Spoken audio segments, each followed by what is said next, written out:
Hola, ¿qué tal? Me llamo Patricia Morales y tengo 68 años. Vivo en la Ciudad de México, en un departamento modesto de la Colonia del Valle, rodeada de fotografías en blanco y negro que cuelgan de las paredes.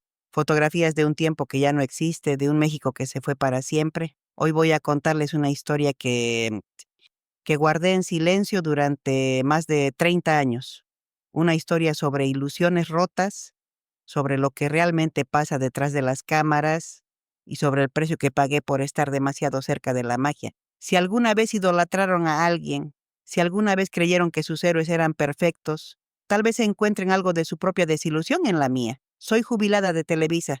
Trabajé 32 años en producción, empezando desde abajo cargando cables, organizando utilería, llevando café. Nada glamoroso, nada que llamara la atención. Y justamente así aprendí a moverme en ese mundo, invisible, silenciosa, siempre presente pero nunca protagonista. Tengo 2 hijos ya adultos que viven en Monterrey y 3 nietos que apenas me visitan. Vivo sola, pero sé que hay recuerdos que me acompañan cada día, recuerdos que pesan como anclas en el pecho. Sé que muchos de ustedes que me escuchan crecieron viendo El Chavo del Ocho, El Chapulín Colorado, eran Los Caquitos. Tal vez esos programas fueron su infancia, su refugio, su alegría, los míos también. Por eso cuando conseguí trabajo en Televisa en 1985, con apenas 18 años, sentí que la vida me regalaba un sueño. Pero los sueños cuando los ves de muy cerca a veces se convierten en otra cosa. Me hice preguntas durante décadas. ¿Debía hablar? ¿Debía callar? ¿A quién le importaba la verdad cuando la mentira era tan hermosa?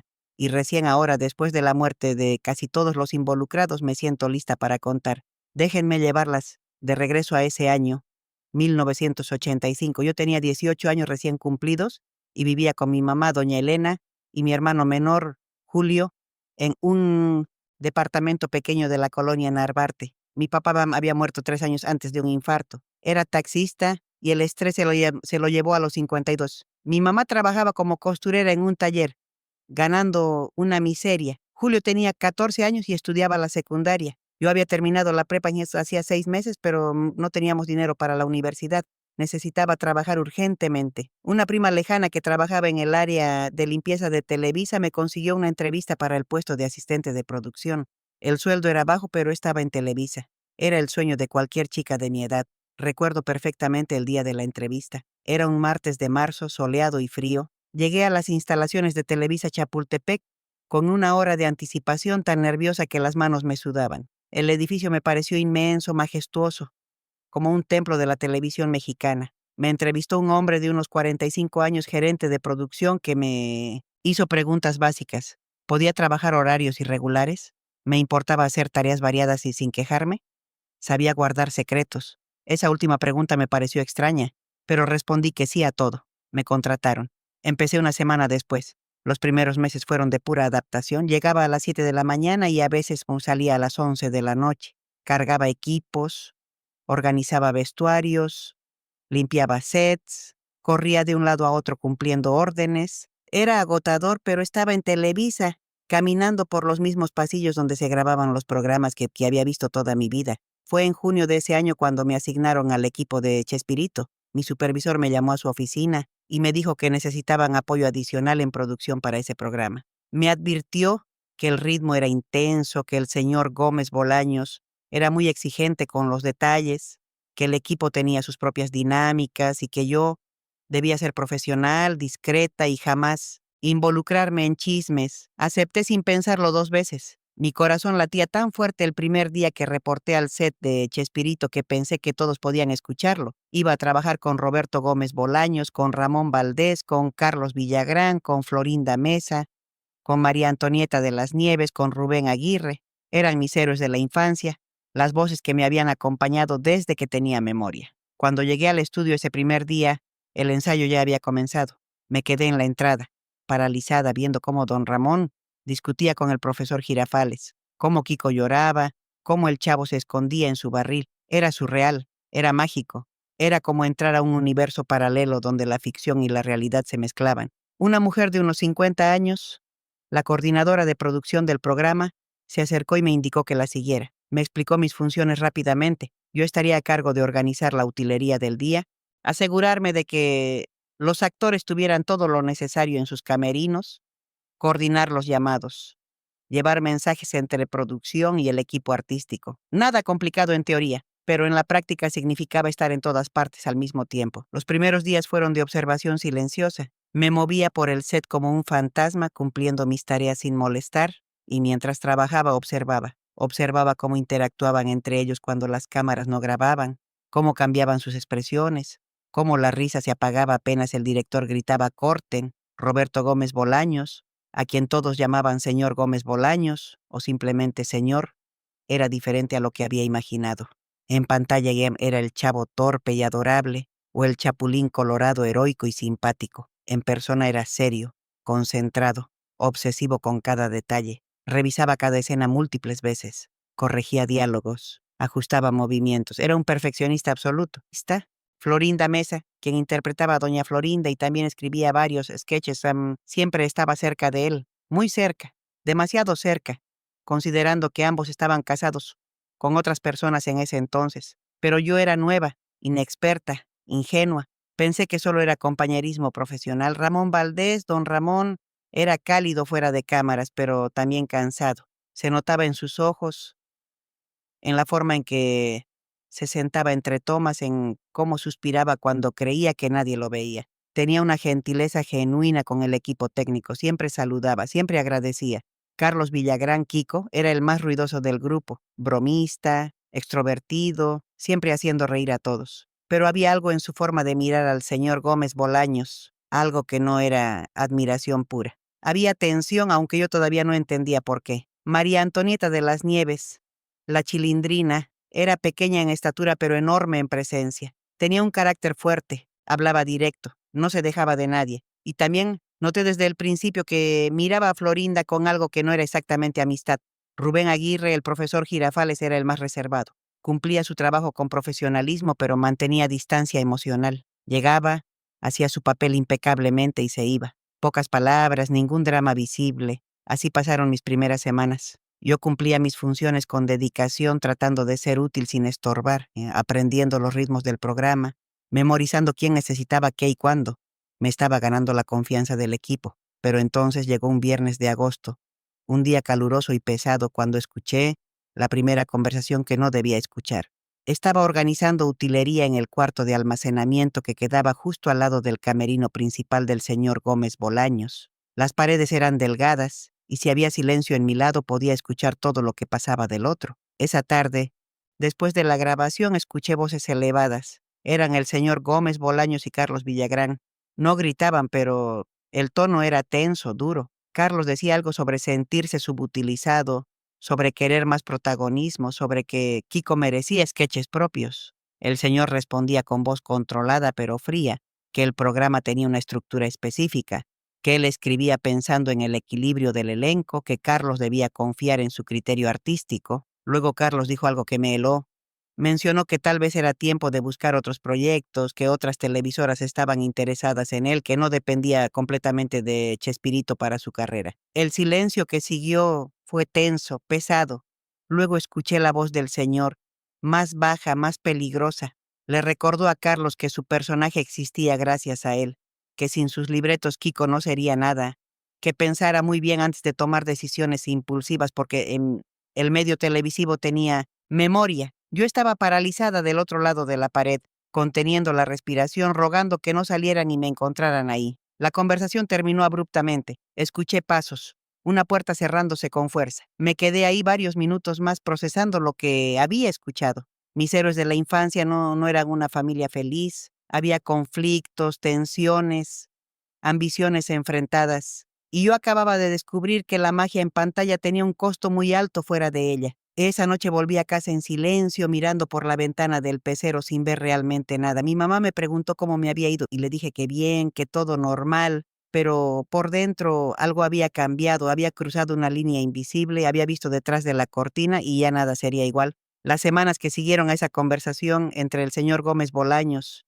y Carlos Villagrán fueron extrañas. Yo seguía cumpliendo mis funciones normalmente, pero ahora tenía los ojos abiertos de una forma diferente. Observaba las interacciones del elenco con una nueva perspectiva, buscando señales de esas tensiones que había escuchado detrás de la puerta. Carlos Villagrán seguía siendo extrovertido y bromista durante las grabaciones, pero noté que evitaba quedarse solo con el señor Gómez Bolaños. Cuando terminaban las escenas, Carlos se iba rápidamente a su camerino o salía a fumar al estacionamiento.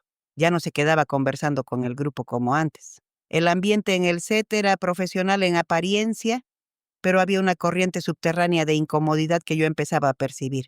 Pequeños gestos, miradas que duraban un segundo más de lo necesario, silencios incómodos cuando ciertas personas entraban a una habitación. Fue a finales de agosto cuando conocí a Graciela Torres. Ella tenía 32 años y llevaba casi 8 trabajando en Televisa, específicamente en el equipo de Chespirito. Era la encargada de vestuario y maquillaje, una mujer delgada, de cabello castaño, siempre recogido en una cola de caballo, con ojos oscuros que parecían ver más de lo que decían. Graciela me observó durante varias semanas antes de acercarse realmente a mí. Fue un martes por la tarde, durante el descanso entre grabaciones. Me encontró en el área de utilería organizando los sombreros de don Ramón y se sentó a mi lado sin preguntar. Me dijo que había notado que yo era discreta, que hacía mi trabajo sin meter las narices donde no me llamaban, que eso era valioso en un lugar como ese. Luego agregó algo que me hizo entender que ella sabía exactamente lo que yo había escuchado aquel viernes. Me aconsejó que siguiera siendo así, callada, porque las paredes en Televisa tenían oídos y memoria. Le pregunté qué quería decir. Graciela miró alrededor asegurándose de que nadie nos escuchara y me habló con voz baja. Me explicó que Chespirito no era solo un programa de comedia, era un imperio construido sobre el talento de Roberto Gómez Bolaños, sí, pero también sobre egos, rivalidades y secretos que nadie quería que salieran a la luz. Me contó que Carlos Villagrán no era el primero en sentirse frustrado, que varios actores del elenco habían pasado por momentos de querer independizarse, de buscar reconocimiento fuera de la sombra del señor Gómez Bolaños. Algunos lo habían intentado y habían regresado con la cola entre las patas. Otros nunca regresaron. Graciela también me habló de la relación entre Roberto Gómez Bolaños y Florinda Mesa. Me dijo que era un secreto a voces dentro de Televisa, que llevaban años siendo pareja en todo menos en el papel oficial, que ambos seguían casados con otras personas por conveniencia, por imagen pública, por cuestiones legales complicadas. Me explicó que Florinda no solo era actriz en el programa, era coescritora de muchos sketches, era la mano derecha del señor en decisiones creativas, y eso generaba resentimiento en otros miembros del elenco que sentían que ella tenía un poder desproporcionado. Le pregunté sobre María Antonieta de las Nieves. Graciela sonrió de forma amarga. Me dijo que la Chilindrina era brillante en su papel, pero que fuera de cámaras tenía un carácter difícil, que chocaba constantemente con Florinda por cuestiones creativas y personales, que había una rivalidad femenina muy marcada entre ellas. Esa conversación con Graciela me abrió un mundo completamente nuevo. Me di cuenta de que yo estaba en medio de un campo minado emocional, donde cada persona tenía sus propias agendas, sus propios resentimientos, sus propios secretos, y yo, la asistente invisible de 18 años, estaba absorbiendo todo sin saber qué hacer con esa información. Los meses pasaron.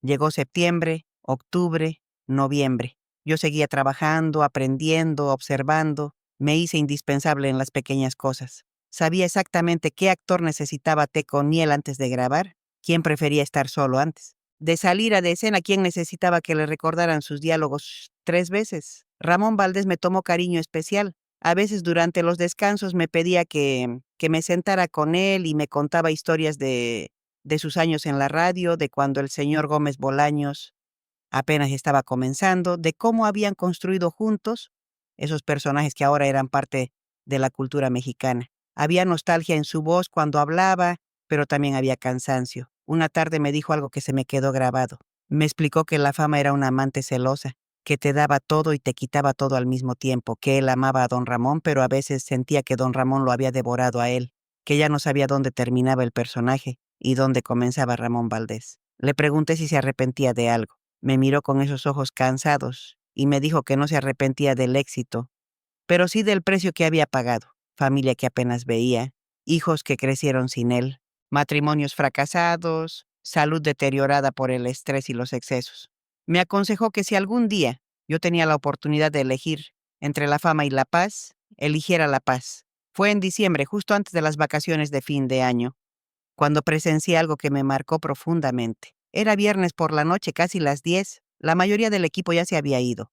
Yo me había quedado terminando de organizar el vestuario para las grabaciones de enero, porque Graciela me había pedido el favor. Estaba en el cuarto de vestuario, cuando escuché voces elevadas que venían del pasillo. Reconocí inmediatamente las voces. Era María Antonieta de las Nieves y Florinda Mesa. Me asomé con cuidado desde la puerta entreabierta. Las dos mujeres estaban en medio del pasillo, enfrentadas. María Antonieta reclamaba algo sobre un sketch que le habían quitado, sobre que Florinda estaba escribiendo más escenas para doña Florinda y reduciendo la participación de la Chilindrina. Florinda respondía con voz controlada pero dura que las decisiones creativas se tomaban pensando en lo mejor para el programa, no en egos personales. María Antonieta soltó algo que hizo que el aire se volviera más pesado.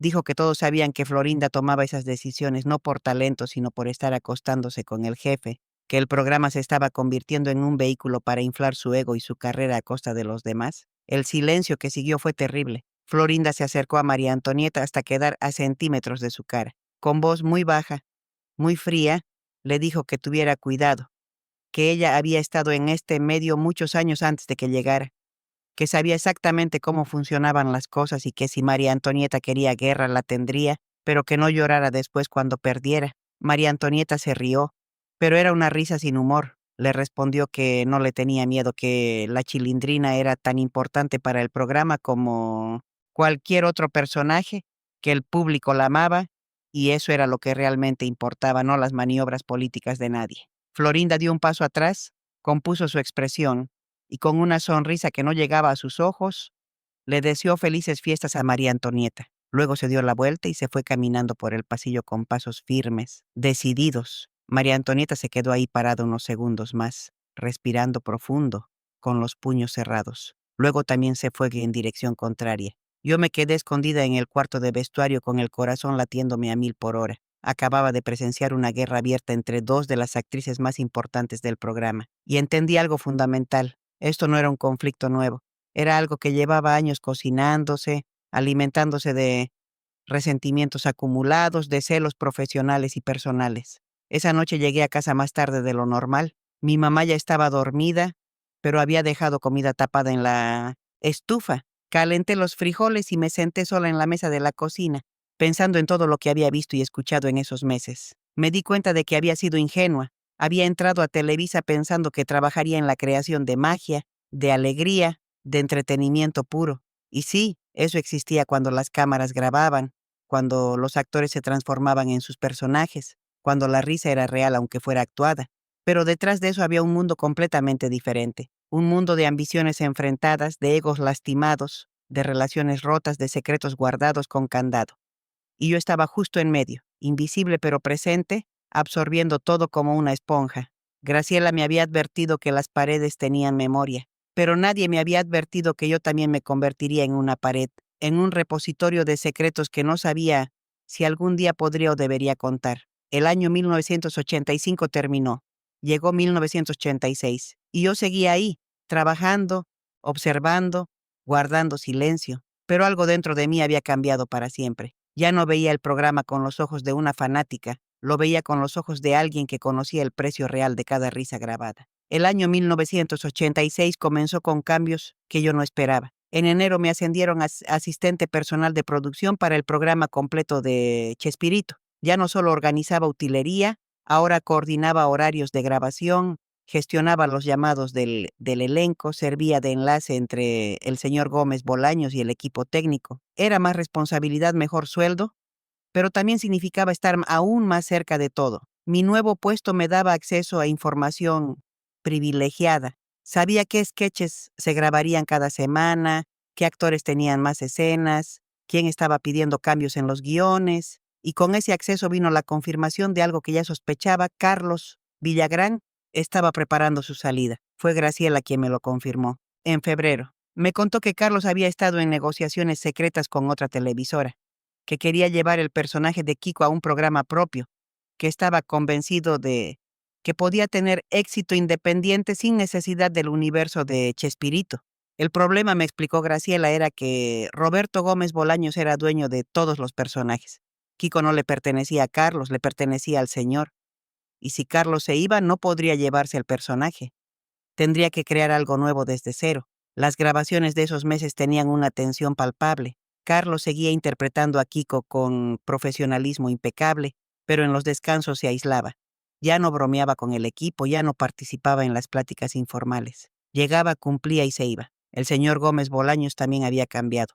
Estaba más serio, más distante. Pasaba horas encerrado en su oficina con Florinda, revisando contratos, hablando con abogados. Yo llevaba café a esas reuniones y alcanzaba a escuchar fragmentos. Hablaban de derechos de autor, de marcas registradas, de proteger el patrimonio del programa. Ramón Valdés me confesó una tarde que estaba cansado de todo. Me dijo que el ambiente se había vuelto tóxico, que ya no disfrutaba las grabaciones como antes, que sentía que el elenco se estaba desmoronando desde dentro. Me preguntó si yo creía que las cosas podían volver a ser como al principio, cuando todos realmente parecían una familia. Le dije que no lo sabía, pero en mi interior pensé que no, que algo se había roto de forma irreparable. Fue en marzo cuando finalmente explotó todo.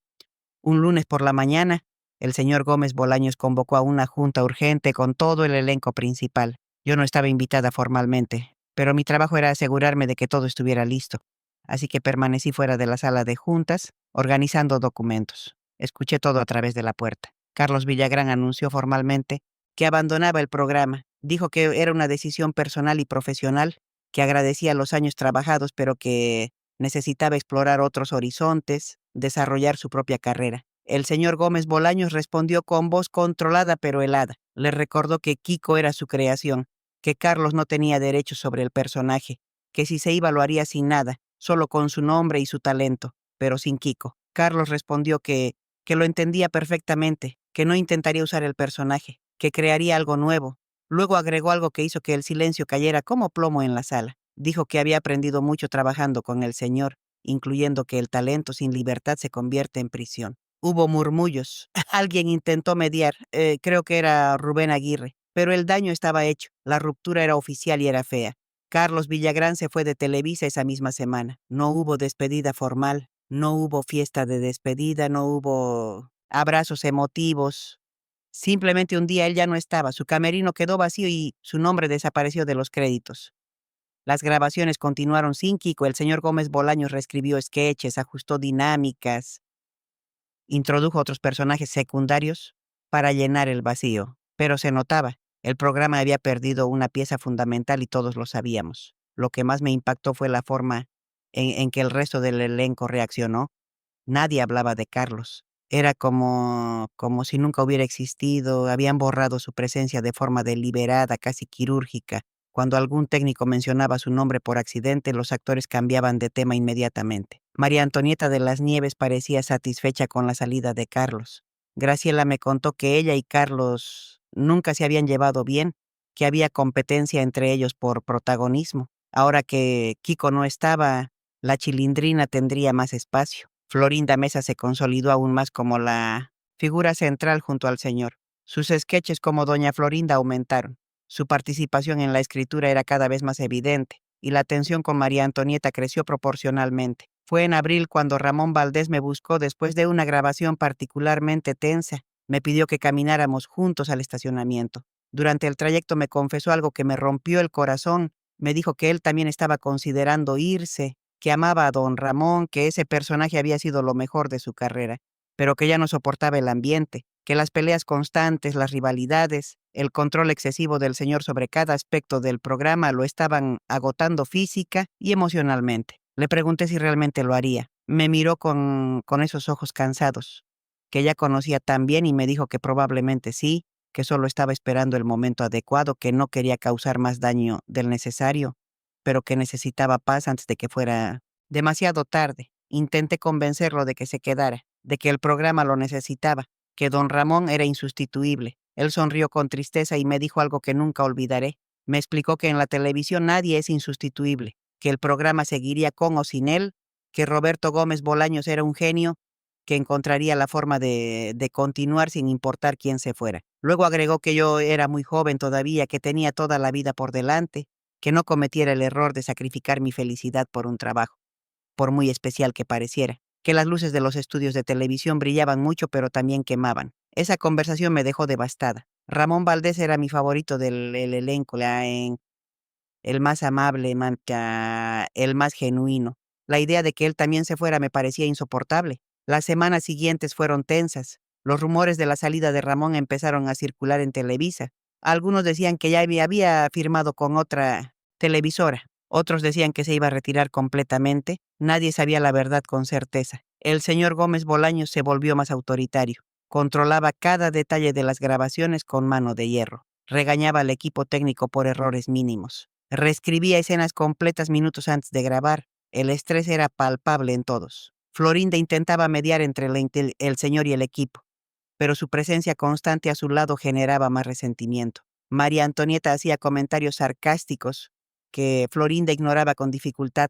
Rubén Aguirre mantenía su distancia profesional, cumpliendo su trabajo sin involucrarse en dramas. Yo me movía entre todos ellos como siempre, invisible, eficiente, callada, pero por dentro estaba procesando la desilusión de ver cómo mis héroes de la infancia eran personas profundamente imperfectas, con ambiciones egoístas, con incapacidad de perdonar, con egos tan grandes que destruían relaciones de décadas. Una noche, después de una grabación particularmente difícil, me quedé sola en el estudio recogiendo. Caminé por el set vacío del barrio del Chavo, toqué las paredes de cartón, me senté en las escaleras donde tantas veces había visto a los personajes interactuar. En ese silencio entendí de algo fundamental. La magia de Chespirito existía a pesar de las personas que lo creaban, no gracias a ellas. Los personajes eran brillantes porque tocaban algo universal, algo humano y tierno, pero las personas detrás de esos personajes eran tan complicadas, tan rotas, tan humanas como cualquiera.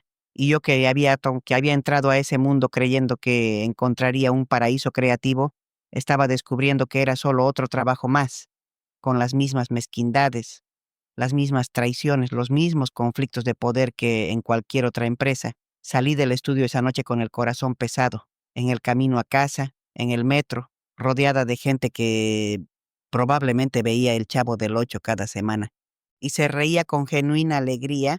Me pregunté si debía renunciar, si debía alejarme antes de que la desilusión me consumiera completamente, pero sabía que no lo haría, porque a pesar de todo, a pesar del dolor de ver la verdad, seguía existiendo esa parte de mí que amaba el programa, que creía en la importancia de lo que creaban, y esa parte era más fuerte que mi desilusión. Llegué a casa casi a medianoche. Mi mamá me esperaba despierta con la cena lista. Me preguntó cómo me había ido y por primera vez en meses le conté la verdad. Le dije que el trabajo era más difícil de lo que había imaginado, que las personas no eran como pensaba, que estaba aprendiendo que los ídolos eran solo personas. Mi mamá me abrazó y me dijo que eso era crecer, que era aprender a amar las cosas imperfectas, que la vida real nunca era tan simple como en la televisión. Tenía razón, por supuesto, pero eso no hacía que doliera menos. Mayo de 1986 llegó con una noticia que sacudió a todo el equipo. Ramón Valdés había tomado su decisión final. Se iba del programa. La noticia se hizo oficial un martes por la mañana durante una junta de producción. El señor Gómez Bolaños lo anunció con voz neutra, casi fría, como si estuviera reportando un dato administrativo sin importancia. Dijo que Ramón Valdés había decidido explorar otros proyectos, que agradecían su trabajo durante tantos años, que don Ramón sería retirado temporalmente de los sketches hasta nuevo aviso. No hubo emoción en su voz, no hubo reconocimiento real del impacto que esto tendría, solo hechos secos. Yo estaba en esa junta tomando notas y vi las caras del equipo. Algunos parecían genuinamente sorprendidos, otros claramente ya lo sabían. Florinda tenía una expresión neutra, casi estudiada. María Antonieta miraba hacia la ventana, evitando el contacto visual con todos. Rubén Aguirre asentía levemente, sin mostrar emoción. Después de la junta busqué a Ramón. Lo encontré en su camerino empacando sus cosas personales. Había fotografías en las paredes que estaba bajando con cuidado, recuerdos de años de trabajo. Me vio entrar y sonrió con esa calidez que lo caracterizaba. Le pregunté si estaba seguro de su decisión. Me respondió que sí, que era lo mejor para él. Me explicó que la televisión te consume si no tienes cuidado, que él había dado todo lo que tenía que dar, que ahora necesitaba tiempo para él, para su familia, para su salud. Le dije que lo iba a extrañar, que todos lo íbamos a extrañar. Él me abrazó brevemente y me agradeció por haber sido siempre tan profesional, tan respetuosa.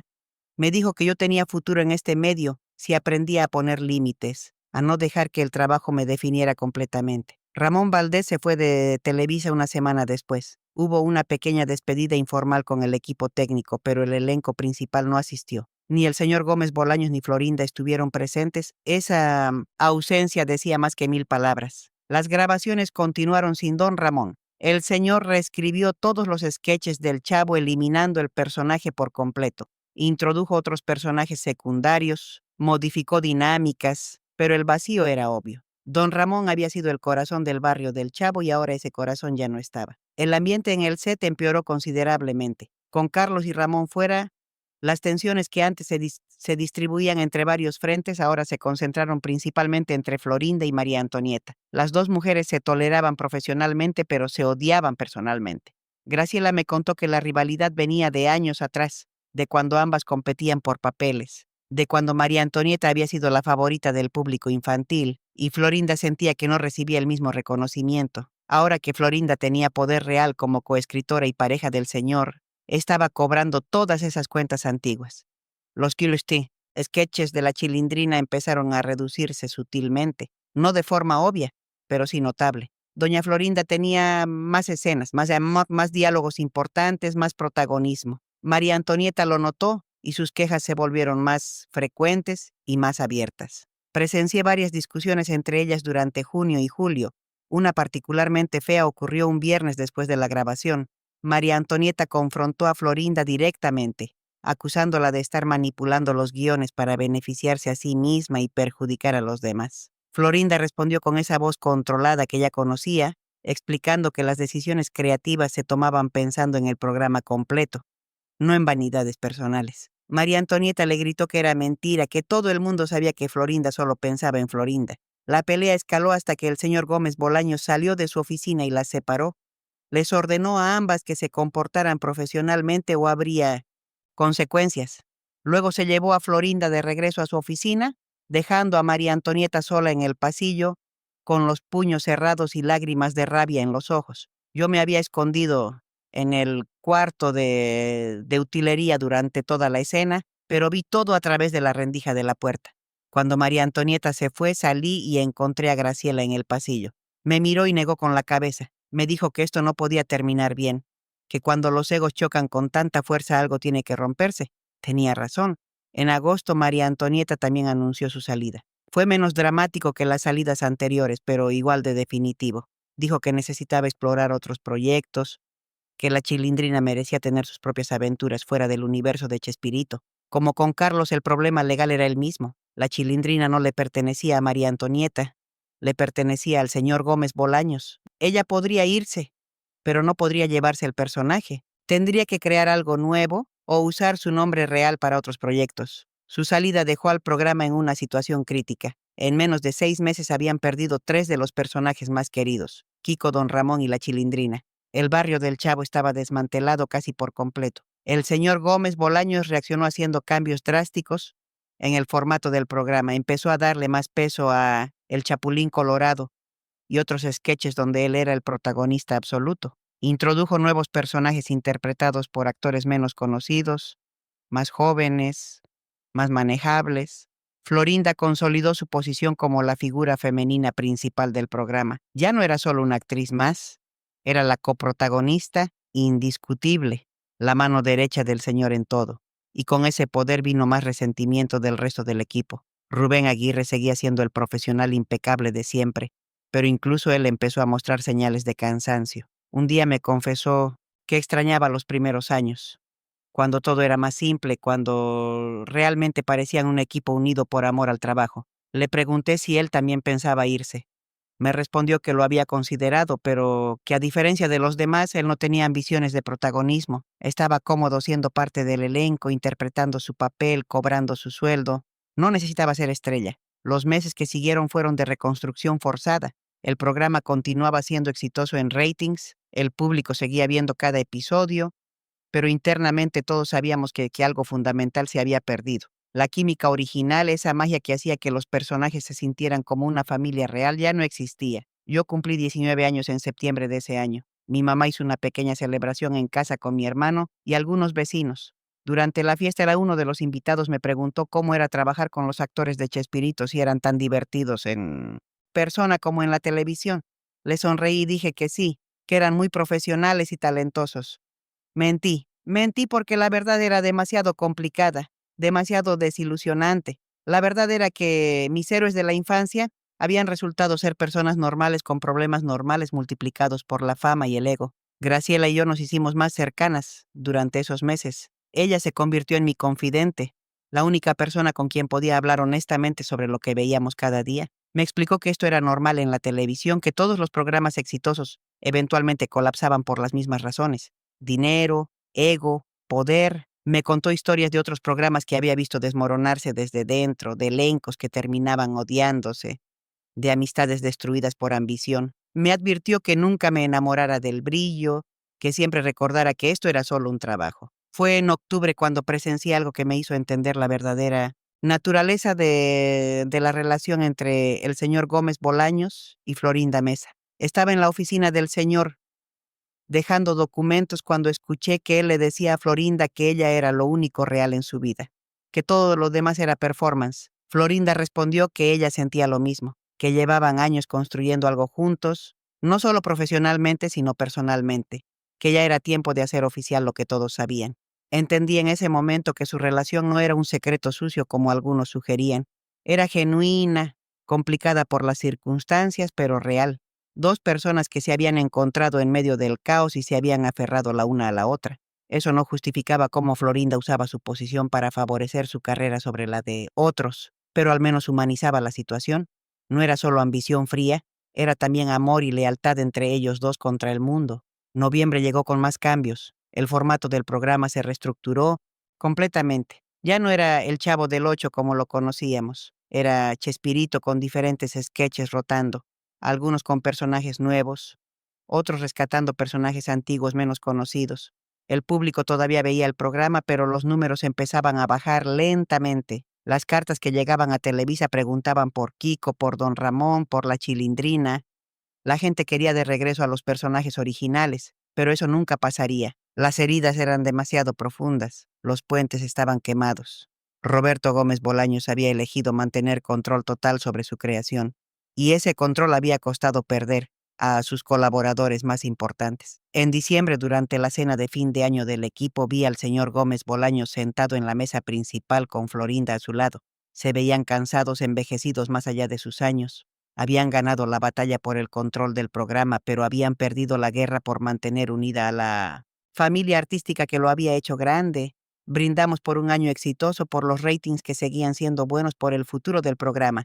Pero yo brindé en silencio por algo diferente. Brindé por los recuerdos de cuando todo era más simple, cuando aún creía en la magia pura de la televisión. Ese año me enseñó que nada es tan simple como parece, que detrás de cada sonrisa en pantalla hay sudor, lágrimas y a veces sangre. El año 1987 comenzó con una sensación extraña de estar trabajando en un programa fantasma. Chespirito seguía transmitiéndose, seguía siendo popular, pero ya no era lo mismo. Los personajes que quedaban interpretaban sus papeles con profesionalismo, pero faltaba esa chispa, esa química que hacía que todo se sintiera auténtico. Yo seguía en mi puesto de asistente personal de producción, ahora con más responsabilidades porque varios miembros del equipo técnico también se habían ido. El desgaste no era solo del elenco, era de todos. La gente estaba cansada del ambiente tenso, de las grabaciones que se alargaban por horas porque el señor Gómez Bolaños reescribía escenas en el último momento. Fue en febrero cuando me asignaron una tarea que cambiaría mi perspectiva completamente. El señor necesitaba a alguien de confianza para organizar su archivo personal de guiones. Tenía décadas de material acumulado en su oficina privada, cajas y cajas de libretos originales, borradores, anotaciones. Graciela me advirtió que tuviera cuidado. Me dijo que ese archivo era sagrado para el señor, que era literalmente su vida en papel, que debía ser extremadamente cuidadosa de no perder nada, no dañar nada, no comentar nada de lo que viera ahí. Empecé el trabajo un lunes por la mañana. La oficina del señor Gómez Bolaños era más grande de lo que había imaginado. Estaba en el segundo piso del edificio de producción, con ventanas que daban al estacionamiento. Las paredes estaban cubiertas de fotografías, premios, reconocimientos de toda su carrera. Pero lo que más me impactó fueron los guiones. Había miles. Estaban organizados caóticamente en cajas de cartón, algunos amarillentos por los años, otros más recientes. Cada uno tenía anotaciones a mano en los márgenes, correcciones, ideas adicionales. Era como ver el proceso creativo en crudo. Pasé horas leyendo esos guiones mientras los catalogaba. Vi la evolución de los personajes, cómo el Chavo había comenzado siendo diferente en los primeros sketches, cómo Don Ramón había ganado más protagonismo con el tiempo, cómo la Chilindrina se había vuelto más compleja. También encontré guiones que nunca se habían grabado, sketches completos que por alguna razón fueron descartados. Algunos eran brillantes, otros eran intentos fallidos, pero todos llevaban la marca del genio creativo de Roberto Gómez Bolaños. Fue mientras organizaba esos documentos que encontré algo inesperado. Una carpeta marcada con el año 1979. Dentro había correspondencia personal, cartas escritas a mano entre Roberto Gómez Bolaños y Ramón Valdés. No debía leerlas, lo sabía, pero la tentación fue más fuerte que mi ética profesional. Abrí la primera carta con manos temblorosas. Era de Ramón a Roberto, escrita con letra apretada y urgente. En ella, Ramón expresaba su frustración por sentirse subutilizado en algunos episodios, por no tener suficiente material dramático para trabajar. Le pedía a Roberto que considerara darle más profundidad a Don Ramón, más momentos emotivos además de los cómicos. La respuesta de Roberto estaba en la siguiente hoja. Era más fría de lo que esperaba. Le explicaba a Ramón que el programa tenía una estructura específica, que los personajes funcionaban mejor dentro de ciertos límites, que no debía confundir la televisión popular con el teatro dramático. Seguí leyendo más cartas. Había docenas, una correspondencia que había durado años, donde Ramón constantemente expresaba sus inquietudes creativas y Roberto constantemente las rechazaba o minimizaba. Se podía ver la frustración creciendo en las palabras de Ramón, la paciencia agotándose. Entendí entonces que la salida de Ramón Valdés no había sido impulsiva, había sido el resultado de años de sentirse ignorado creativamente, de tener ideas que nunca se escuchaban, de ser reducido a repetir las mismas fórmulas una y otra vez. También encontré borradores de contratos con anotaciones legales, documentos que mostraban cómo Roberto Gómez Bolaños había asegurado desde el principio los derechos completos sobre todos los personajes. Era impresionante la previsión legal que había tenido desde los años 70, como si ya supiera que eventualmente habría conflictos. Había cartas de abogados advirtiendo a Carlos Villagrán que no podía usar el personaje de Kiko fuera de Chespirito. Había documentos similares para María Antonieta. Todo estaba calculado, protegido, asegurado. Me di cuenta de que Roberto Gómez Bolaños no solo era un genio creativo, era también un hombre de negocios astuto que había construido un imperio protegiendo meticulosamente cada aspecto legal de su creación. Eso era admirable desde cierto punto de vista, pero también revelaba un control casi obsesivo. Pasé 3 semanas completas trabajando en ese archivo. Durante ese tiempo tuve varias conversaciones breves con el señor cuando venía a revisar mi progreso. Siempre era cortés, profesional, pero distante. Me daba instrucciones específicas sobre cómo catalogar ciertos documentos, qué información era prioritaria. En una de esas conversaciones le pregunté, con mucho cuidado, si extrañaba trabajar con el elenco original. Se detuvo, me miró directamente a los ojos por primera vez en semanas y respondió con una honestidad que no esperaba. Me dijo que por supuesto que los extrañaba, que habían creado algo especial juntos, que esos años habían sido mágicos, pero luego agregó que la magia tiene un precio, que el éxito transforma a las personas, que las ambiciones personales eventualmente destruyen incluso las mejores colaboraciones. Le pregunté si creía que las cosas podrían haber sido diferentes. Me respondió que no, que cada uno había tomado las decisiones que sentía necesarias, que él no se arrepentía de proteger su obra, que esa era su responsabilidad como creador. Luego me dijo algo que se me quedó grabado. Me explicó que en este negocio tienes que elegir entre ser querido o ser respetado, y que él había elegido ser respetado, que la amistad era efímera, pero el legado era eterno. Terminé de catalogar el archivo a finales de marzo. El último día, mientras cerraba la última caja, Florinda Mesa entró a la oficina. No me había dado cuenta de que estaba ahí hasta que habló. Me agradeció por el trabajo meticuloso. Me dijo que el señor estaba muy satisfecho con mi desempeño.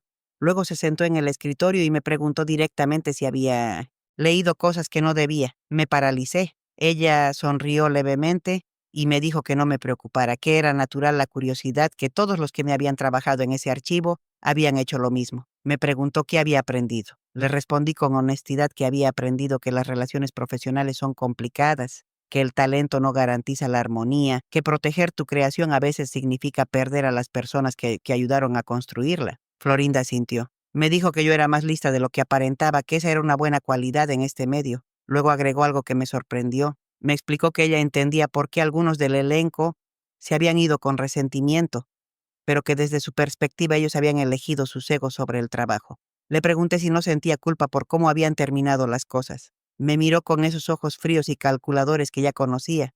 Me dijo que en la vida tienes que elegir tus batallas, que ella había elegido estar del lado de Roberto porque creía en su visión y que esa decisión la había convertido en villana para algunos, pero que podía vivir con eso. Salí de esa oficina con la cabeza dando vueltas. Había pasado semanas sumergida en la historia íntima del programa, viendo la evolución de los conflictos, entendiendo las motivaciones de cada persona. Y lo que había aprendido era profundamente triste. No había villanos puros ni héroes puros. Todos habían actuado desde sus propias necesidades, sus propios miedos, sus propias ambiciones. Roberto protegiendo su creación con mano de hierro. Ramón, Carlos y María Antonieta buscando libertad creativa y reconocimiento propio. Florinda eligiendo lealtad sobre popularidad. En abril me llegó la noticia de que Ramón Valdés había intentado regresar a Chespirito. Había estado trabajando en otros proyectos que no habían funcionado bien, su salud estaba deteriorándose y necesitaba el ingreso estable que Televisa proporcionaba. Graciela me contó que hubo negociaciones entre Ramón y Roberto, mediadas por abogados. Al final llegaron a un acuerdo. Ramón regresaría como Don Ramón, pero bajo condiciones muy específicas, menos escenas, menos protagonismo, salario reducido. Cuando Ramón volvió al set en mayo fue extraño verlo. Se veía más delgado, más cansado, más apagado. El brillo en sus ojos se había extinguido. Cumplía su trabajo profesionalmente, interpretaba a Don Ramón con la misma maestría de siempre, pero ya no había alegría en él. Intenté hablar con él durante un descanso. Le dije que me alegraba que hubiera vuelto. Me sonrió con tristeza y me dijo que a veces volver no es un triunfo sino una rendición, que él había intentado volar solo y sus alas no habían sido suficientes. Le respondí que Don Ramón era amado por millones, que su regreso haría feliz a mucha gente. Me apretó la mano con suavidad y me dijo que el amor del público era maravilloso, pero también una prisión, que Don Ramón lo había salvado y destruido al mismo tiempo. Las grabaciones con Ramón de vuelta tenían una cualidad melancólica. Los sketches funcionaban, la audiencia estaba feliz, pero todos los que estábamos en el set sabíamos que esto era el final de algo, no el comienzo. El señor Gómez Bolaños trataba a Ramón con cortesía profesional, pero la calidez se había ido. Eran colegas cumpliendo un contrato nada más. Florinda era amable pero distante. El resto del elenco hacía su trabajo. Fue en esos meses cuando finalmente entendí la verdadera tragedia de Chespirito. No era que el programa hubiera terminado porque seguía transmitiéndose. La tragedia era que se había convertido en una máquina, produciendo episodios mecánicamente, sin el alma que lo había hecho especial. Los personajes seguían ahí, pero eran versiones huecas de lo que habían sido. Los meses con Ramón Valdés de regreso fueron agridulces. El público estaba feliz de ver a Don Ramón nuevamente, los ratings mejoraron ligeramente, pero dentro del set todos podíamos sentir que algo fundamental estaba roto. Ramón cumplía con su trabajo, llegaba puntual, sabía sus líneas perfectamente, pero la chispa se había apagado. Yo lo observaba durante los ensayos y veía a un hombre exhausto. Entre tomas se sentaba en una silla del set y cerraba los ojos, respirando profundo como si cada escena le costara un esfuerzo sobrehumano. Su salud claramente no estaba bien, aunque él nunca se quejaba. Fue en agosto de 1988 cuando todo cambió. Ramón Valdés sufrió un cáncer de pulmón que se agravó rápidamente. Dejó de asistir a las grabaciones. Al principio nos dijeron que era una gripe fuerte, luego que necesitaba descanso médico. Pero los rumores empezaron a circular rápidamente por Televisa. Graciela me confirmó lo que todos sospechábamos. Ramón estaba muy grave, hospitalizado. Los médicos no daban esperanzas. Sentí que el piso se abría bajo mis pies. Don Ramón, el hombre que me había dado los mejores consejos, que me había tratado con cariño paternal, se estaba muriendo. Quise ir a visitarlo al hospital, pero me dijeron que solo recibía familia cercana. Escribí una carta que nunca llegué a enviar, donde le agradecía por su gentileza, por haberme mostrado que todavía existía bondad genuina en ese mundo de egos y ambiciones. Ramón Valdés murió el 9 de agosto de 1988. Tenía 64 años. La noticia sacudió a todo México. Los periódicos dedicaron páginas completas. Las televisoras interrumpieron su programación regular. Millones de personas lloraron la muerte de Don Ramón. En Televisa hubo un velorio al que asistió todo el equipo de Chespirito. Yo fui con Graciela. Vimos a Roberto Gómez Bolaños parado frente al ataúd, inmóvil, con una expresión que nunca le había visto. No era tristeza exactamente, era algo más complejo. Quizás era culpa, quizás era arrepentimiento, quizás era la conciencia de que había perdido a alguien irreemplazable. Florinda Mesa estaba a su lado, sosteniéndole el brazo. Los demás miembros del elenco estaban dispersos por la sala. Noté que Carlos Villagrán y María Antonieta de las Nieves también habían venido a pesar de sus rupturas con el programa. La muerte de Ramón era más grande que cualquier conflicto. Durante el funeral, Roberto Gómez Bolaños dio un discurso emotivo. Habló de los años trabajando juntos, de cómo Ramón había dado vida a Don Ramón de formas que él nunca imaginó cuando escribió el personaje, de cómo su talento había elevado cada escena. Pero lo que más me impactó fue cuando su voz se quebró ligeramente al decir que lamentaba no haber podido arreglar las cosas antes, que el orgullo a veces nos ciega y cuando finalmente vemos claro ya es demasiado tarde. Salí de ese funeral con el corazón destrozado. Ramón Valdés había muerto sin la paz que merecía, atrapado hasta el final entre su amor por don Ramón y su necesidad de libertad creativa. Y todos nosotros habíamos sido testigos silenciosos de esa tragedia. Las semanas que siguieron fueron difíciles para el programa. Don Ramón fue retirado definitivamente de los sketches. No hubo reemplazo, no hubo explicación dentro de la narrativa del programa. Simplemente el personaje desapareció y todos entendimos por qué. El ambiente en el set cambió después de la muerte de Ramón. Había una solemnidad que no existía antes. Las bromas se redujeron, las conversaciones casuales casi desaparecieron. Todos trabajábamos en silencio, cumpliendo nuestras funciones mecánicamente. Roberto Gómez Bolaños se volvió más introspectivo. Pasaba horas en su oficina escribiendo, reescribiendo sketches. Florinda era prácticamente la única persona con quien interactuaba genuinamente. Con el resto del equipo mantenía una distancia profesional absoluta. Fue en esos meses cuando empecé a considerar seriamente dejar Televisa. Llevaba 3 años trabajando en Chespirito y la desilusión había alcanzado un punto insostenible. Ya no podía ver el programa sin pensar en todo lo que había presenciado, en todas las conversaciones que había escuchado, en la tristeza de Ramón en sus últimos meses. Hablé con Graciela sobre mis dudas. Ella me entendió perfectamente. Me contó que ella misma había pensado en irse varias veces, pero que siempre encontraba una razón para quedarse. El sueldo, la estabilidad, el miedo a no encontrar algo mejor afuera.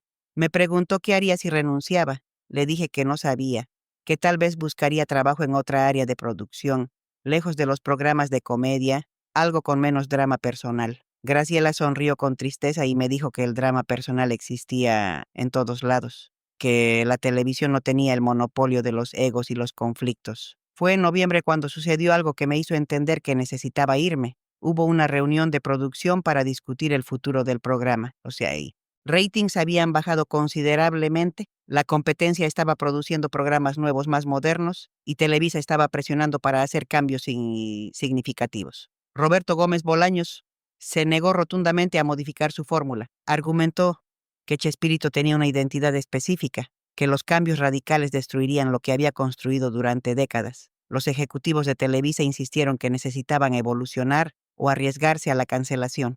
La tensión en esa reunión fue insoportable. Yo estaba tomando notas y veía cómo Roberto se ponía cada vez más rígido, más defensivo. Florinda intentaba mediar, pero su lealtad estaba claramente con Roberto, no con las demandas de la televisora. Al final de la reunión, Roberto se levantó y dijo algo que me quedó grabado. Declaró que él había creado Chespirito, que nadie conocía mejor a sus personajes que él y que prefería terminar el programa con dignidad antes que prostituirlo por ratings. Salió de la sala con Florinda siguiéndolo. Los ejecutivos se quedaron sentados, frustrados, discutiendo entre ellos sobre opciones legales, sobre contratos, sobre la complejidad de lidiar con un creador que tenía tanto poder sobre su propia creación.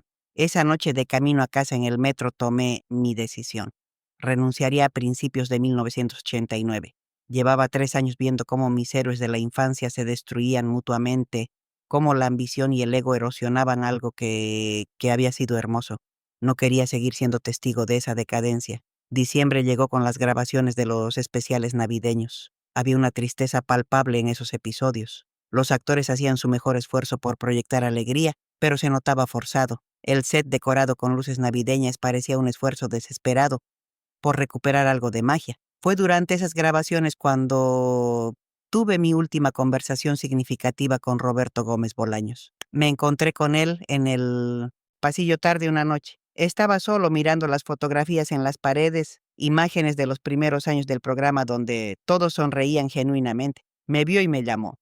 Me preguntó cuánto tiempo llevaba trabajando en el programa. Le respondí que casi 3 años. Me dijo que entonces había visto mucho, probablemente más de lo que debería. Asentí sin decir nada. Él continuó hablando más para sí mismo que para mí. Dijo que la gente veía el éxito y pensaba que era maravilloso, pero que no entendían el costo de las relaciones rotas y de las amistades perdidas, de la soledad que viene con estar en la cima. Le pregunté si se arrepentía de algo.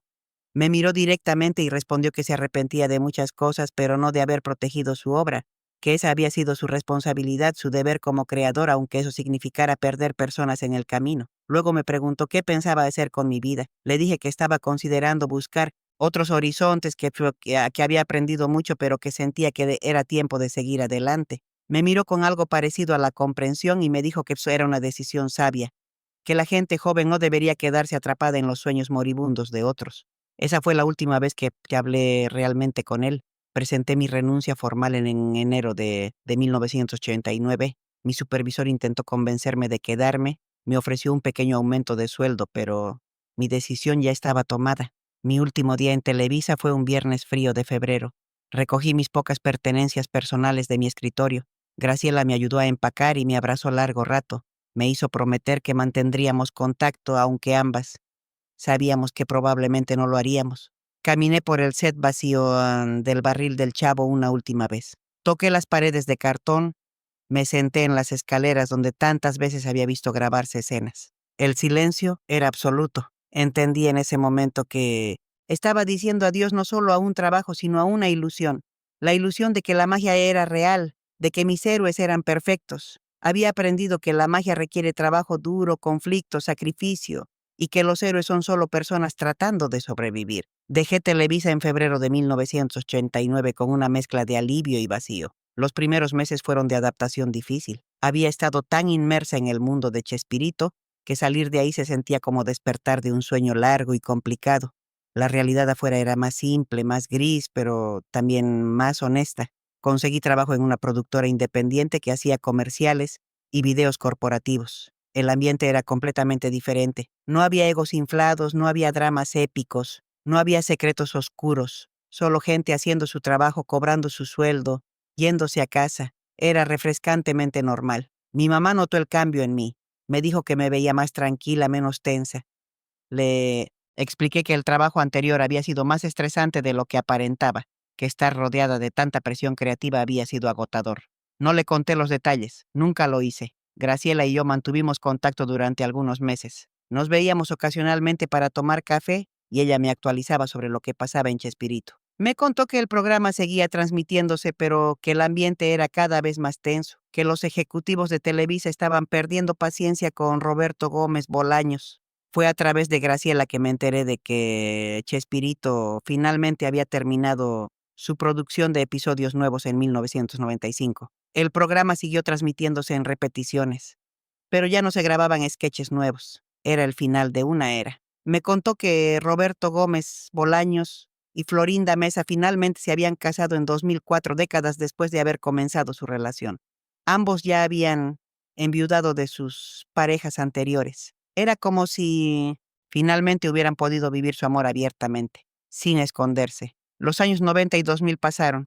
Yo construí mi propia vida lejos de Televisa. Me casé en 1993 con un ingeniero llamado Alberto. Tuve 2 hijos, Daniela en 1995 y Roberto en 1997. Nos mudamos a una casa modesta en la colonia del Valle. Trabajé en diferentes productoras construyendo una carrera sólida pero discreta. Mis hijos crecieron viendo las repeticiones de El Chavo del Ocho, sin saber que su mamá había trabajado en ese programa. Para ellos era solo una comedia antigua que todavía los hacía reír. Los veía frente al televisor, riendo con las travesuras del Chavo, con los regaños de Don Ramón, con el llanto de Kiko y sentía algo complejo. Por un lado me alegraba que la magia funcionara para ellos, que pudieran disfrutar esos personajes con inocencia. Por otro lado, yo conocía la verdad detrás de cada escena, las tensiones que existían entre esas risas, el precio que todos habían pagado. Mi esposo me preguntó una vez por qué nunca le contaba a los niños que Había trabajado en Chespirito. Le dije que prefería que disfrutaran el programa sin complicaciones,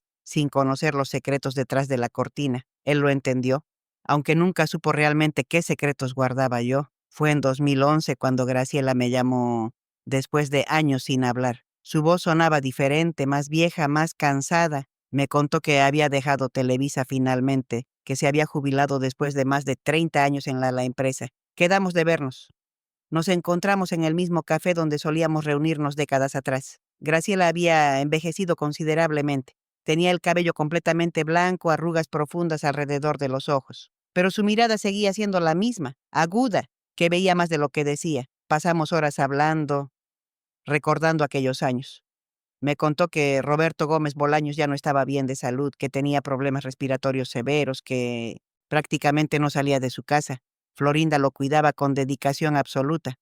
Me dijo que muchos del elenco original ya habían muerto. Ramón Valdés, en 1988, como yo sabía. Carlos Villagrán seguía vivo pero alejado del medio. María Antonieta de las Nieves también seguía activa, haciendo presentaciones ocasionales. Rubén Aguirre había fallecido en 2007. Graciela me confesó algo que me sorprendió. Me dijo que durante todos esos años había guardado documentos, fotografías, grabaciones detrás de cámaras que nunca se habían hecho públicas. Material que mostraba las tensiones, los conflictos, la realidad detrás del programa. Le pregunté por qué no había hecho nada con ese material. Me respondió que por respeto, que mientras las personas involucradas estuvieran vivas no quería causarles dolor innecesario, pero que cuando todos hubieran muerto, tal vez era importante que la verdad saliera. Esa conversación me hizo pensar. Yo también había guardado secretos durante décadas. Conversaciones que había escuchado, documentos que había visto, situaciones que había presenciado. ¿Tenía alguna obligación de compartirlos? ¿O era mejor dejar que la leyenda permaneciera intacta? Roberto Gómez Bolaños murió el 28 de noviembre de 2014. Tenía 85 años. La noticia sacudió no solo a México, sino a toda Latinoamérica. Millones de personas que habían crecido viendo sus programas lloraron su muerte. Los homenajes fueron masivos, emotivos, celebrando su genio creativo. Vi todo por televisión desde mi casa. Mis hijos ya eran adultos. Daniela tenía 19 y Roberto 17. Los tres vimos juntos la cobertura del funeral, las declaraciones de admiradores, los clips de sus mejores momentos. Daniela me preguntó si yo lo había conocido. Le dije que sí, que había trabajado brevemente en Televisa cuando Chespirito todavía se producía. Me preguntó cómo era en persona. Le respondí que era un hombre complicado, brillante pero difícil, que había creado algo maravilloso pero a un costo muy alto. No le conté más. No le hablé de las cartas que había leído, de las peleas que había presenciado, de las lágrimas que había visto. Dejé que conservara la imagen del genio creativo sin manchas. Pero esa noche sola en mi habitación lloré, no solo por Roberto Gómez Bolaños, sino por todos ellos. Por Ramón, que murió sin hacer las paces completamente. Por Carlos y María Antonieta, que se fueron con resentimiento. Por el equipo que se desintegró por ambiciones enfrentadas. Lloré por la inocencia perdida, por la mía cuando entré a Televisa con 18 años creyendo en la magia pura, y por la de todos los que amaban el programa sin saber que había costado crearlo. Los años que siguieron fueron más tranquilos. Me jubilé en 2017 después de casi 3 décadas trabajando en producción. Mi esposo y yo empezamos a viajar, a disfrutar de nuestros nietos. La vida era simple, predecible y eso me gustaba. Pero siempre había una parte de mí que seguía atrapada en aquellos años de Chespirito. Los recuerdos aparecían en momentos inesperados. Cuando veía una repetición del programa en algún canal, cuando escuchaba la música de entrada, cuando alguien mencionaba al Chavo o al Chapulín. Graciela murió en 2020 durante la pandemia. Me enteré por una llamada de su hija. No pude ir al funeral por las restricciones sanitarias. Su hija me dijo que antes de morir, Graciela había dejado instrucciones de que todo su archivo sobre Chespirito fuera destruido. No quería que saliera nada que pudiera dañar los recuerdos de la gente. Esa decisión me hizo reflexionar sobre mis propios recuerdos. ¿Debía llevarme mis secretos a la tumba como Graciela? ¿O había valor en contar la verdad aunque fuera incómoda? Mi esposo Alberto murió en 2022 de un infarto. Fue repentino, devastador. Quedé sola en la casa de Del Valle, rodeada de fotografías de nuestra vida juntos, de nuestros hijos, de nuestros nietos, y en medio de ese dolor decidí que era tiempo de confrontar mi pasado. Empecé a escribir. Al principio solo fragmentos, recuerdos sueltos. Luego se convirtió en algo más estructurado.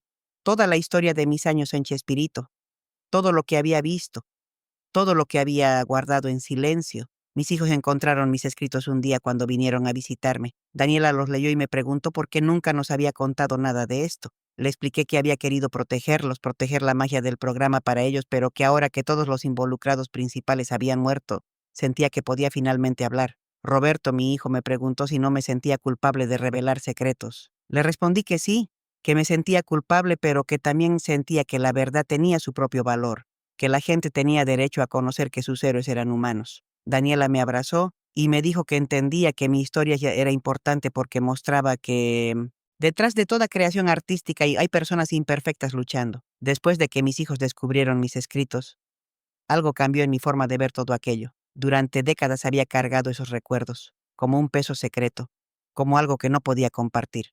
Pero ahora, al hablarlo abiertamente con Daniela y Roberto, sentí que finalmente podía procesar lo que había vivido. Daniela me sugirió que convirtiera mis escritos en algo más formal, tal vez un testimonio que pudiera compartirse algún día. Me dijo que había valor histórico en mi perspectiva, que era raro tener el punto de vista de alguien que había estado ahí, pero no era parte del elenco famoso. Le dije que lo pensaría. La verdad era que me daba miedo. Miedo de traicionar la confianza de personas que ya no estaban para defenderse. Miedo de destruir la ilusión de millones que todavía veían el programa con cariño. Miedo de que me vieran como una oportunista buscando atención, pero también había algo liberador en la idea de finalmente soltar todo esto, de dejar de cargar sola con esos secretos. Fue en 2023 cuando tomé la decisión final. Tenía 56 años, mis nietos ya eran adolescentes, y sentí que si no contaba mi historia ahora, tal vez nunca lo haría. Empecé a organizar mis recuerdos de forma cronológica, verificando fechas contra artículos de periódicos viejos, contra entrevistas publicadas. Me sorprendió descubrir cuánto había olvidado con el tiempo. Pequeños detalles que creía tener grabados resultaban ser imprecisos. Fechas que pensaba recordar perfectamente estaban equivocadas por meses o años. Mi memoria, como la de cualquiera, no era perfecta, pero lo esencial permanecía intacto. Las conversaciones importantes, las tensiones que te había presenciado, el ambiente general de aquellos años. Eso sí lo recordaba con claridad absoluta. Investigué qué había sido de las personas que conocí. Carlos Villagrán seguía vivo, tenía 79 años y ocasionalmente daba entrevistas donde hablaba con amargura de su relación con Roberto Gómez Bolaños. Nunca había logrado el éxito que esperaba fuera de Chespirito. María Antonieta de las Nieves también seguía activa a sus 72 años, haciendo presentaciones como La Chilindrina en eventos privados, aunque legalmente no podía usar el personaje en televisión. En entrevistas hablaba con nostalgia de los primeros años, pero también con resentimiento de cómo había terminado todo. Florinda Mesa, ahora viuda de Roberto Gómez Bolaños, se había convertido en la guardiana de su legado. Administraba los derechos del programa, autorizaba merchandising, supervisaba las transmisiones. Era la última defensora de la visión original de Roberto. Rubén Aguirre había muerto en 2007, como Graciela me había dicho. Horacio Gómez Bolaños, hermano de Roberto y actor en el programa, había muerto en 1999. Angelines Fernández, que interpretaba a Doña Clotilde, había muerto en 1994.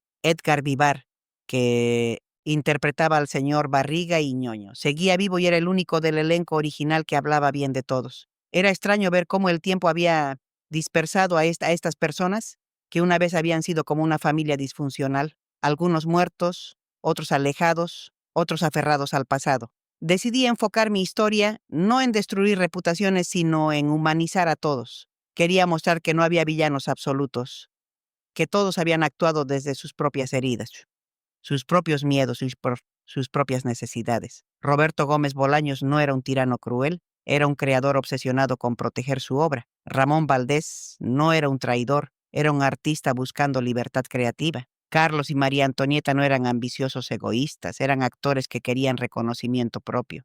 Florinda no era una manipuladora, era una mujer enamorada defendiendo a su pareja. Todos eran humanos, imperfectos, complicados, contradictorios. Y esa era la verdadera historia que quería contar. Escribí durante meses. Revisé, reescribí, cuestioné cada palabra. Mis hijos leían los borradores y me daban retroalimentación. Daniela me ayudaba con la estructura narrativa. Roberto verificaba datos contra fuentes públicas. Fue un proceso doloroso, pero también catártico. Cada capítulo que terminaba sentía como si estuviera soltando un poco del peso que había cargado durante décadas. En uno de esos capítulos escribí sobre el día que encontré las cartas entre Roberto y Ramón. Describí la frustración de Ramón expresada en esas páginas amarillentas, las respuestas frías de Roberto.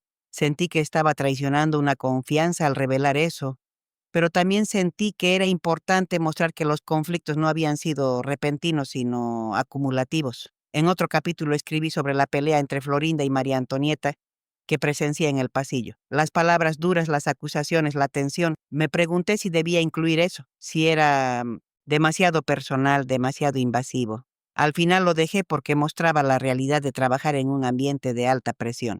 Escribí también sobre mis conversaciones con Ramón, sobre sus consejos, sobre su cansancio visible en sus últimos meses. Esas eran las partes más difíciles de escribir porque me hacían llorar, porque me recordaban que había perdido a alguien que realmente me importaba. Incluí la escena de su funeral, de ver a Roberto Gómez Bolaños frente al ataúd con esa expresión compleja, de escuchar su voz quebrarse al admitir que el orgullo los había cegado.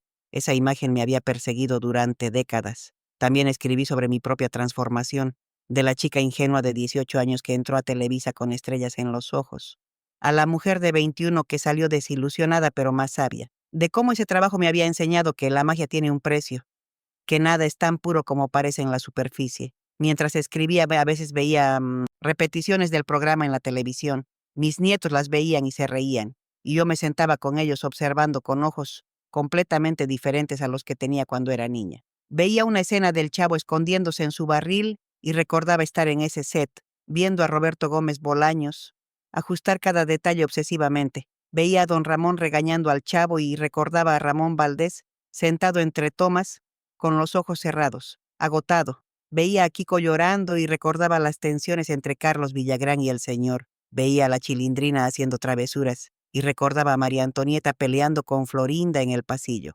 El programa seguía siendo mágico para mis nietos, y eso me alegraba. Pero yo ya no podía ver solo la magia. Veía también el sudor, las lágrimas, los conflictos que habían hecho posible cada risa. Una tarde mi nieta mayor, Sofía, de 14 años, me preguntó por qué a veces me ponía triste viendo El Chavo. Le expliqué que conocer cómo se hace algo a veces cambia la forma en que lo disfrutas, que no necesariamente lo arruina, pero lo complica. Me preguntó si me arrepentía de haber trabajado en el programa. Le dije que no, que había sido una experiencia que me formó, que me enseñó lecciones valiosas sobre la naturaleza humana, sobre la creatividad, sobre el precio del éxito. Le dije que había conocido a personas extraordinariamente talentosas, que también eran extraordinariamente complicadas, y que eso me había enseñado a no idolatrar a nadie, a entender que todos somos humanos con virtudes y defectos. Sofía me abrazó y me dijo que sonaba como que había sido difícil. Le respondí que sí, que había sido difícil, pero también había sido un privilegio estar tan cerca de algo que había traído tanta alegría a tantas personas. Terminé de escribir mi historia completa en marzo de 2024. Eran casi 200 páginas de recuerdos, reflexiones, confesiones. Lo leí completo de principio a fin y lloré. Lloré por todo lo que había vivido, por todo lo que había perdido, por todo lo que había guardado en silencio durante tanto tiempo. Mis hijos lo leyeron también. Daniela me dijo que era hermoso y triste al mismo tiempo, que mostraba el lado humano de personas que muchos veían como mitos. Roberto me dijo que le había hecho valorar más el programa, entender que detrás de cada momento de entretenimiento hay personas reales trabajando, luchando, sacrificándose. Les pregunté qué creían que debía hacer con esto. Publicarlo, guardarlo, dejarlo para después de mi muerte. La decisión de qué hacer con mi historia me mantuvo despierta durante semanas. Daniela sugirió que la publicara como testimonio histórico, que había valor en preservar estas memorias. Roberto era más cauteloso. Me advertía que podría haber reacciones negativas, que la gente podría acusarme de oportunista o de traicionar confidencias. Ambos tenían razón. Pasé meses debatiéndome internamente. Consulté con un abogado sobre posibles implicaciones legales. Me aseguró que mientras me ciñera a los hechos que presencié personalmente y evitara difamaciones, tenía derecho a contar mi propia experiencia, pero el aspecto legal no era lo que más me preocupaba, era el aspecto moral. ¿Tenía derecho a revelar conversaciones privadas que había escuchado? ¿Tenía derecho a mostrar el lado oscuro de personas que ya no podían defenderse? Fue en mayo de 2024 cuando finalmente tomé mi decisión. Compartiría mi historia, pero con un enfoque específico. No sería un exposé sensacionalista, sería un testimonio honesto sobre la complejidad de crear arte, sobre el costo humano del éxito, sobre la importancia de separar la obra del artista. Decidí hacerlo a través de un formato narrativo en primera persona, contando mi historia desde el principio. Quería que la gente entendiera mi perspectiva, mi juventud cuando entré a ese mundo, mi proceso de desilusión y eventualmente de comprensión. Contacté a una editorial pequeña especializada en memorias y testimonios culturales. Les presenté mi manuscrito. El editor, un hombre de unos 50 años llamado Eduardo, lo leyó en una semana y me llamó emocionado. Me dijo que era exactamente el tipo de material que buscaban. Testimonios desde perspectivas poco escuchadas, historias que humanizaban figuras culturales importantes. Me ofreció un contrato modesto. No esperaba hacerme rica con esto, solo quería que mi historia existiera. El proceso editorial tomó varios meses. Eduardo me ayudó a pulir la narrativa, a verificar datos, a asegurarme de que todo fuera preciso y legal. Me hizo eliminar algunas partes que podrían interpretarse como difamatorias, suavizar lenguaje en otras secciones. Durante ese proceso me preguntó varias veces si estaba segura de querer publicar esto. Me advirtió que habría reacciones, que algunos fans del programa podrían enojarse, que podría recibir críticas duras. Le respondí que sí, que estaba segura, que había guardado esto durante más de 35 años y necesitaba finalmente soltarlo, que la gente tenía derecho a conocer que sus ídolos eran humanos, que eso no disminuía su talento, sino que lo ponía en contexto. El libro se publicó en noviembre de 2024 con el título Detrás del barril, Memorias de una asistente en Chespirito. La portada mostraba una imagen artística del barril del Chavo con sombras proyectadas detrás, simbolizando lo oculto. Las primeras semanas fueron silenciosas. El libro se vendió en cantidades modestas, principalmente a personas interesadas en historia de la televisión mexicana.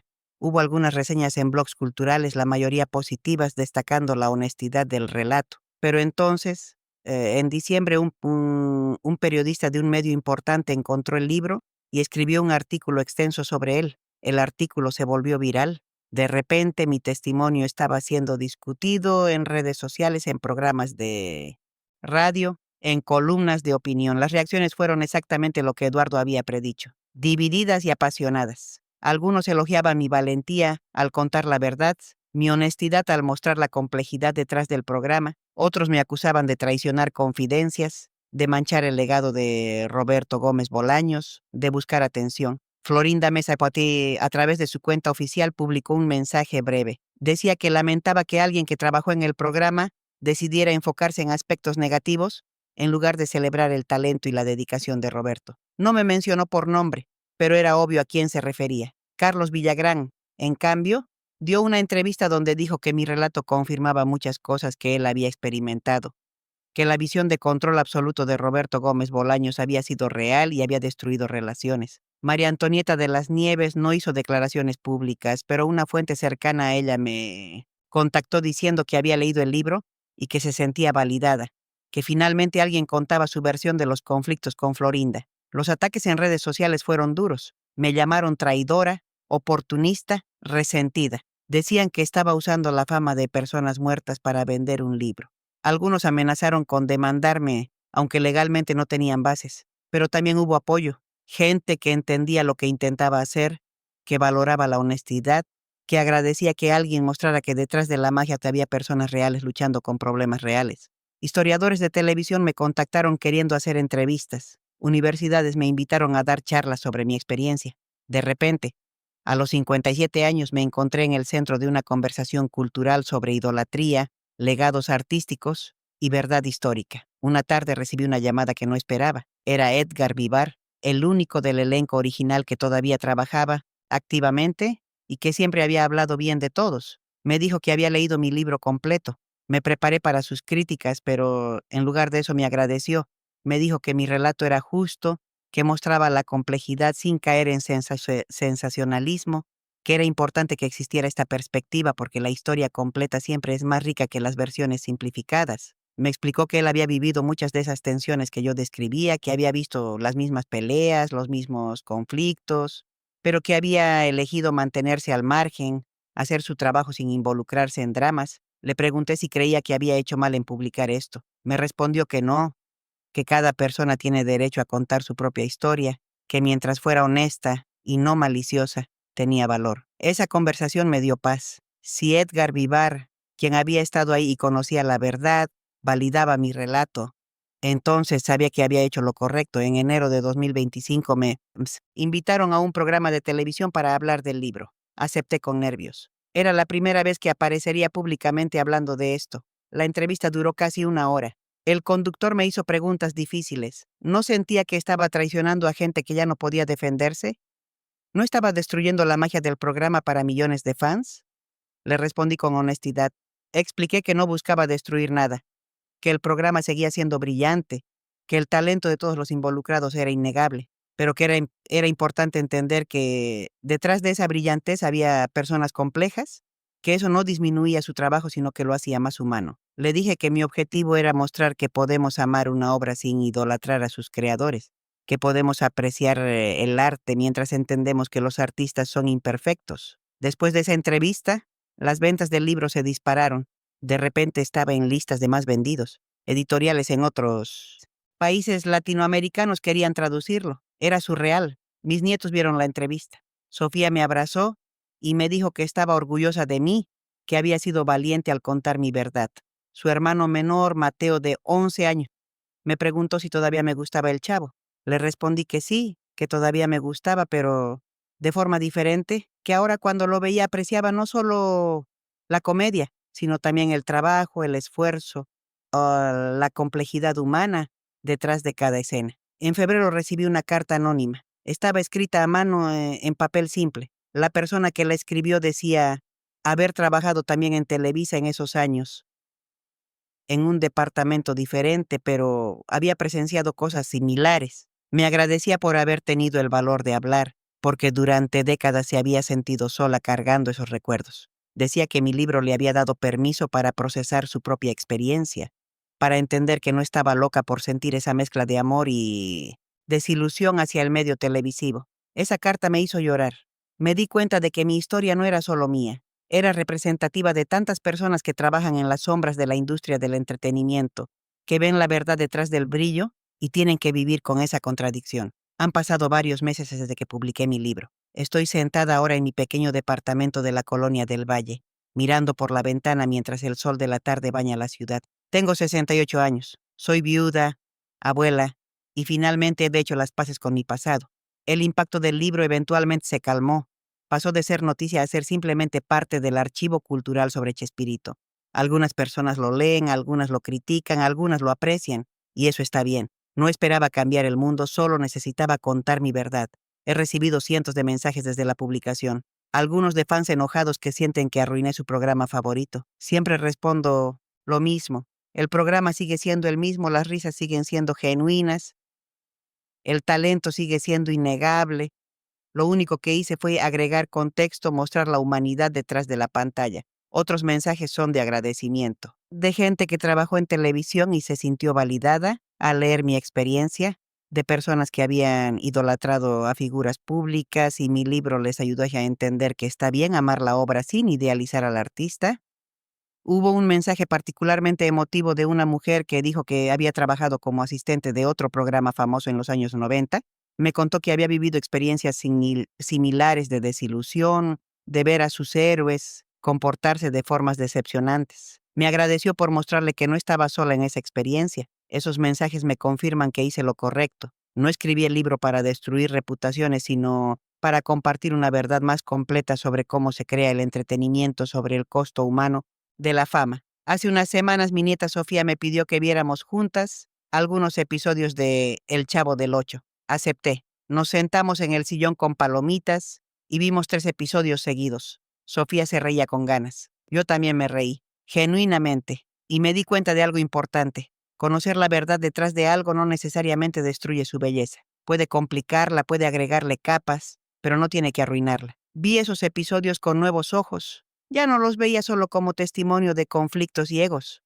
Los veía también como evidencia de talento extraordinario, de dedicación artística, de momentos de verdadera magia creativa que suceden cuando personas talentosas trabajan juntas, aunque sea imperfectamente. Roberto Gómez Bolaños era un genio, eso es innegable. Creó personajes que trascendieron generaciones y fronteras. El hecho de que también fuera controlador y difícil no borra su genio.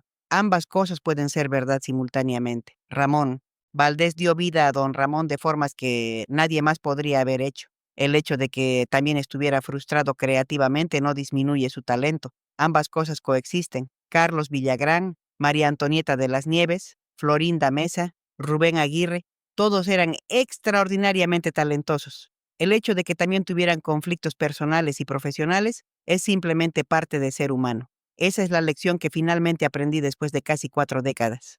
Podemos celebrar la obra mientras reconocemos la complejidad de quienes la crearon.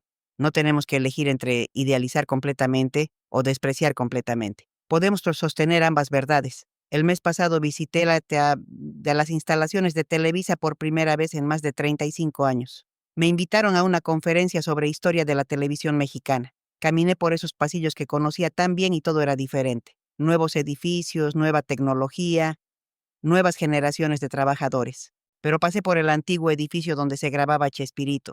Está prácticamente abandonado ahora, usado solo para almacenamiento. Me dejaron entrar brevemente. Caminé por el espacio donde solía estar el set del barrio del Chavo. Las paredes estaban vacías, el piso polvoriento. No quedaba nada del barril, de las escaleras, de la vecindad que había sido tan icónica. Pero cerré los ojos y pude ver todo otra vez. Pude escuchar las voces, las risas, incluso los conflictos. Abrí los ojos con lágrimas corriéndome por las mejillas. No eran lágrimas de tristeza exactamente, eran lágrimas de cierre, de finalmente soltar algo que había cargado durante demasiado tiempo. He pensado mucho en qué les diría a ellos si pudiera hablar con todos una última vez. A Roberto Gómez Bolaños le diría: gracias por tu genio, por crear algo que trajo alegría a millones. Lamento que el precio de proteger tu obra fuera tan alto. A Ramón Valdés le diría: merecías más reconocimiento, más libertad creativa. Pero tu don, Ramón, vivirá para siempre en los corazones de la gente. A Carlos Villagrán y María Antonieta de las Nieves les diría: entiendo su frustración, su necesidad de ser más que un solo personaje. Espero que hayan encontrado paz. A Florinda Mesa le diría: sé que amabas a Roberto profundamente, que lo defendiste cuando nadie más lo haría. Ese amor fue real y eso importa. A Graciela le diría: gracias por tu amistad, por ayudarme a navegar ese mundo complicado. Guardar tus archivos fue un acto de amor. Y a mí misma, a esa chica de 18 años que entró a Televisa con estrellas en los ojos, le diría: está bien haberte desilusionado, está bien haber visto la verdad. La magia no era falsa, solo era más complicada de lo que pensabas. Ahora, cuando veo repeticiones de Chespirito en televisión, siento una mezcla compleja de emociones: nostalgia por esos años de juventud, tristeza por lo que se perdió, pero también gratitud por haber estado ahí, por haber sido parte de algo importante. Mi libro no va a cambiar como la mayoría de la gente recuerda el programa, y eso está bien. La mayoría de la gente debería poder disfrutar El Chavo del Ocho sin conocer los detalles oscuros, detrás de cámaras. Para ellos debería seguir siendo solo diversión inocente, pero para quienes quieran saber más, para quienes estén listos para entender que sus ídolos eran humanos, mi historia está ahí. Es mi contribución a la memoria cultural, mi forma de asegurarme de que la versión completa de la historia exista. Si esta historia tocó tu corazón, te invito a reflexionar sobre tus propios ídolos, tus propias desilusiones. Todos pasamos por ese momento donde descubrimos que nuestros héroes son humanos. Y está bien, no disminuye lo que crearon, solo nos ayuda a verlo con más profundidad. Te invito a suscribirte a este canal donde compartimos relatos que nos recuerdan que la vida es compleja, que las personas son imperfectas, pero que la belleza puede existir a pesar de todo eso. Deja tu like, compártelo con alguien que ame Chespirito, pero esté listo para una conversación honesta sobre legados artísticos. Y si tú también trabajaste detrás de cámaras y si también viste la verdad detrás del brillo, si también cargaste secretos que pesaban, te invito a compartir tu historia en los comentarios. No tienes que dar nombres, pero saber que no estamos solos en esta experiencia hace toda la diferencia. Tu historia importa, tu verdad merece ser escuchada. No salí de Televisa odiando a nadie, salí entendiendo que crear arte es complicado, que las personas talentosas no son necesariamente buenas personas y que está bien amar algo imperfecto. Chespirito fue brillante, las personas detrás de Chespirito fueron complicadas. Ambas cosas son verdad. Yo estuve ahí, vi todo, y finalmente, después de 35 años de silencio, pude contarlo. Sobreviví no como heroína, sino como testigo. Y los testigos tienen la responsabilidad de contar la verdad, aunque sea incómoda. La magia de Chespirito nunca fue falsa, solo era humana, y eso al final la hace aún más valiosa.